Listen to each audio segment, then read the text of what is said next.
ইয়া নবী সালামু আলাইকা মিলাদ দাড়ি পড়া দাড়ি পড়া কি?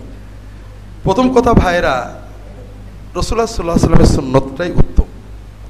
ইয়া নবী সালামু আলাইকা, আমরা মহব্বত দিয়ে আমরাও ছোটবেলা থেকে পড়ছি, বলছি, আমাদের হৃদয়ে একটা আবেগ আনে, কিন্তু কথাটা সুন্দর না।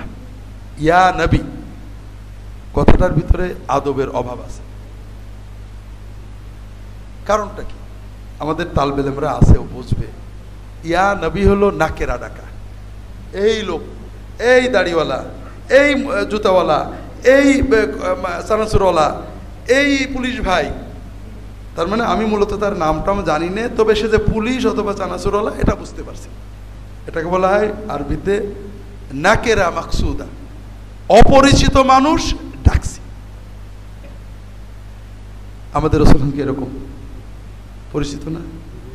পরিচিতকে ডাকার নিয়ম হলো তাকে মারেফা করে ডাকতে হবে, বুঝতে পেরেছেন? তার পরিচয় দিয়ে ইয়া আইয়ুহান নবী। আল্লাহ তাআলা যতবার রাসূল সাল্লাল্লাহু আলাইহি ওয়াসাল্লামকে ডেকেছেন কি বলেছেন? ইয়া আইয়ুহান নবী, হে আমার নবী, আমার পরিচিত, আমার প্রিয়। আর সাহাবায়ে কেরাম যখন নবীকে ডেকেছেন কি বলেছেন? ইয়া নবী আল্লাহ, ইয়া রাসূল আল্লাহ। কখনোই দেখবেন না কখনো সাহাবায়ে কেরাম ইয়া নবী। কাজেই আমরা কেন নবীজিকে এরকম নাকেরা করে রাখবো? ইয়া নবী আল্লাহ, ইয়া রাসূল আল্লাহ।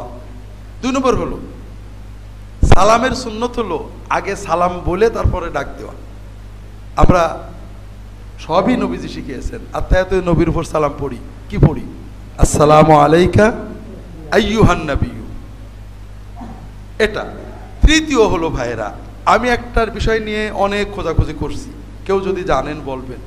রাসূলুল্লাহ সাল্লাল্লাহু আলাইহি ওয়াসাল্লামের ওফাতের পরে, মৃত্যুর পরে তার কবর জিয়ারত ছাড়া দূর থেকে সালাম পড়তে কেউ নবীকে ডেকে সালাম পড়েছেন আমি পাই। আবু হানিফা, আমাদের মাযহাবের ফকিহদের কিতাব, সাহাবীদের সবাই আল্লাহুম্মা দিয়ে বলেছেন, অর্থাৎ নবীজির কাছে দাঁড়িয়ে সালাম দিলে বলেছেন আসসালামু আলাইকা ইয়া রাসূলুল্লাহ। আর যখন দূর থেকে বলেছেন আল্লাহুম্মা সাল্লি আলা মুহাম্মাদ ওয়া সাল্লাম। কাছে ডাকলে বলেছেন হে নবী আপনার উপরে সালাম। দূর থেকে বলেছেন আল্লাহ আমার সালাম নবীকে দিয়ে দাও।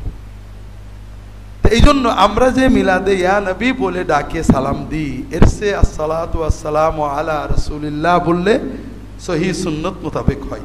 আর দাঁড়ানো সাহাবীরা বসে পড়তেন। রাসূলুল্লাহ সাল্লাল্লাহু আলাইহি ওয়াসাল্লাম যখন ফাতেমার ঘরে আসছেন, ফাতেমা দাঁড়িয়েছেন, চুমু খেয়েছেন, কিন্তু ফাতেমার ঘরে যখন আসেননি, ফাতেমা ঘরে বসে দরুদ সালাম পড়েছেন, তখন কি দাঁড়িয়েছেন নাকি? তখন দাঁড়িয়েছেন নাকি? কখনোই দাঁড়াননি। এই জন্য বসে মহব্বতের সাথে সালাম পড়াটাই সুন্নত।